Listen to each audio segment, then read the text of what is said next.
Right now, though, it is time for sports. So let's bring in Mike Cozzi. Good morning, Mr. Cozzi. Good morning. You didn't go back to sleep this morning, right? What's that? You didn't go back to sleep this morning. No. I did this morning.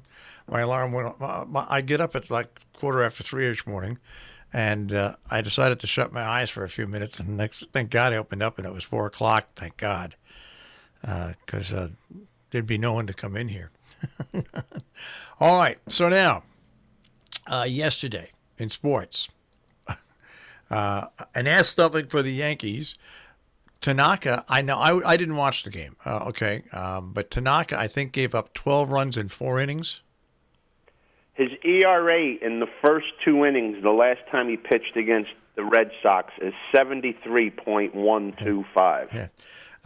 So the game was over in then obviously in 2 innings, but anyway, it was over in 1 inning. Yeah, it was just a massacre of Mr. Tanaka. But now, so the Red Sox scored 19 runs, against the Yankees. Minnesota scored 10 against the White Sox. Baltimore 10 against the Angels. It took Baltimore 16 innings to score those 10. Texas 11 against Oakland. Seattle 10 against Detroit. But the Yankees win the football score of the day, 19-3. Yep.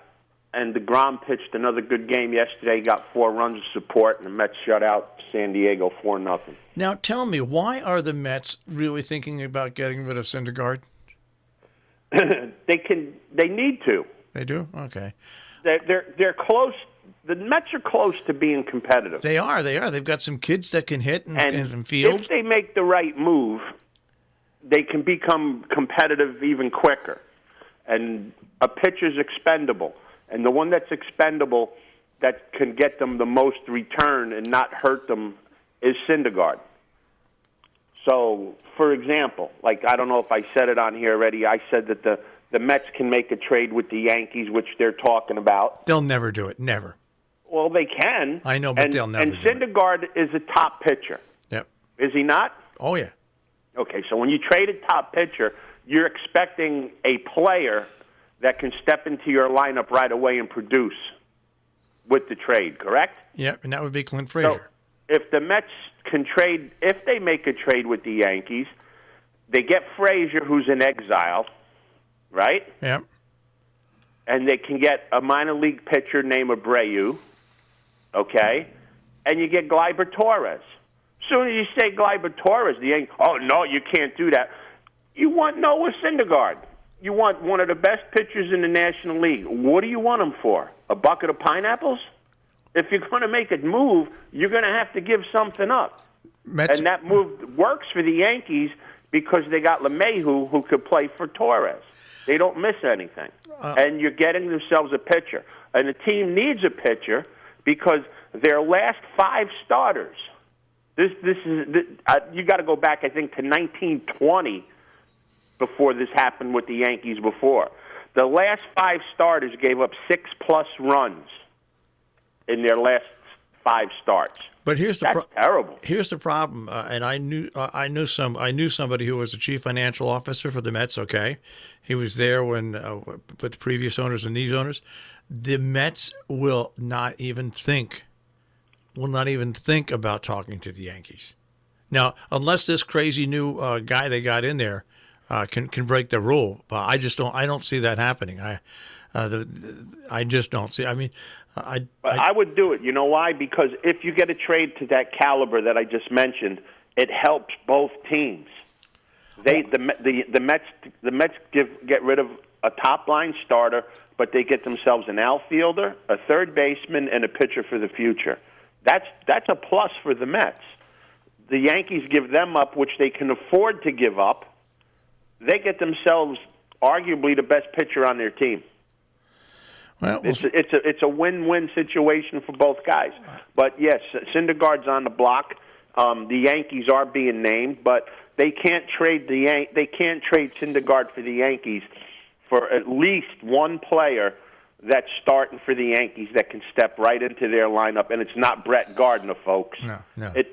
Torres is the guy because you have LeMahieu. That's it. That's the trade to make, or else the Yankees won't get him. All right. What about racing today?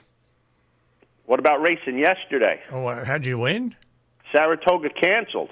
Oh, it canceled. They got hit with a big storm, and adios Saratoga. All right. Well, what about today? Well, today we'll see what happens. Ninth race today, my pick of the day is going to be in the Curlin. It's the ninth race, supposed to go off at 10-6, mile and an eighth on the turf. This is for late blooming 3-year-olds. My pick of the day is going to be the one horse, Intrepid Heart. This horse broke his maiden first time out by 7, came out after that, ran in a very tough optional 75,000 claimer Keeneland, and then from there jumped into the Peter Pan and the Belmont and didn't get disgraced to Nietzsche. Gets the rail today. Johnny Velasquez stays with the horse, 7-2 morning line. Play of the day today is in the ninth at Saratoga, the one horse, Intrepid Heart. Races for the weekend, going to Saratoga tomorrow, of course. The ninth race is the Grade 1 Vanderbilt, going 6 furlongs on the dirt. You're going to have an overwhelming favorite in here on the rail with Matoli. Even money morning line. This horse won the Met Mile last time out at Belmont on Belmont Day. This horse needs to be pushed for another horse to have a chance, and the horse right next to it's going to be the pusher. The 2 Strike Power has some early speed as well. So in expecting a speed duel there, and this is Saratoga, I think this is going to soften up Matoli enough where the 4 Firenze Fire can make a run. Firenze Fire likes Saratoga with a win in the third with 2 starts over it, and I like 9-2 a lot better than even money. So in the Vanderbilt, my pick's going to be the 4 Firenze Fire. A horse to watch coming back in here is the 3 Imperial Hint. Did not run very well late last year. Shipped to Dubai, ran third, hasn't been seen since March. Training down at Monmouth, throwing up some bullet works, but caveat emptor. I'm not touching Imperial Hint in this race. I'm going with the 4 Firenze Fire. Next race is the Grade 2 Bowling Green, a mile and 3/8 on the turf, on the inner turf. This is a 3-mile and 3/8 race, not like the races at Belmont. Looking into this race, there's absolutely, positively no speed in this race. None. Maybe the 3-horse trained by Chad Brown, who was never run in this country, coming from Chile, has some speed. Don't know. Has some nice works up at Saratoga. I'm going to throw Ya Primo, which is the name of the horse, in my exacta. I'm going to go with the 5 Channel Marker. Has some speed. Ran 4th to Bricks and Mortar on Belmont Day in the Manhattan. This race has no speed except for a 30-1 shot, and that horse has taken a big rise in class jumping into this Grade 2. So Channel Marker is going to be my top pick in the Bowling Green with the 3 Primo, and that brings us to the big race of the weekend. If you want to think it is, I think the other 2 are pretty good. The Jim Dandy, Grade 2 for 3-year-olds on the dirt. Only draws 6 horses in here. These 3-year-olds just keep taking turns beating each other everywhere. Tacticus is going to be the big favorite. They're going to talk about his Belmont running second in that race. I'm not going to use the horse. The 4 Global Campaign, who won the Peter Pan impressively and skipped the Belmont for this race for Stanley Huff, is going to be part of my exacta. But my win is going to be on the 2-horse, Tax. Tax ran into Belmont, set the pace. This race, except for the 4-horse, is a paceless race. This horse can get out at Saratoga, and the track can carry him around. 8-1 is a very good price. Never ran at Saratoga. Coming in off a bullet work of 47 flat, going 4 furlongs. It was the best work of 71 horses that day. Tax is going to get my money, as it always does.